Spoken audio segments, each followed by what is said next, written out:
पासबान democratic party के जानिब से खालिद सिद्दीकी NA 249 के लिए मुंतखब कर लिया गया, जबकि इस हवाले से खालिद सिद्दीकी और दीगर का कहना था कि मैं पासबान डेमोक्रेटिक पार्टी की तरफ से NA 247 के लिए मैं खड़ा हुआ हूँ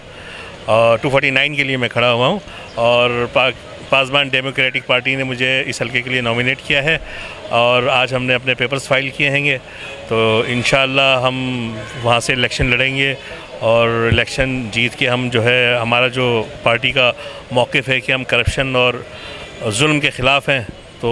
ये एक संगे मील है, ये इलेक्शन और सीढ़ियाँ हैं हमारे टारगेट की तरफ। हम इंशाअल्लाह हम ये विन करेंगे और आवाम की खिदमत करेंगे। इस मौके पर सजावल खान मरवत, नायब सदर district west, Sardar Zulfiqar, general secretary Karachi division, जबकि member executive council Hamid Siddiqui और दीगर भी मौजूद थे। नदीम सिद्दीकी, मेट्रो 7, पाकिस्तान। वीडियो को लाइक करके फेसबुक और व्हाट्सएप के जरिए दूसरे लोगों के साथ शेयर कीजिए और ऐसी ही खूबसूरत वीडियोस फ्यूचर में हासिल करने के लिए रेड बटन पर क्लिक करके और बेल आइकॉन को प्रेस करके हम सबके सब्सक्राइबर बनना मत भूलिए।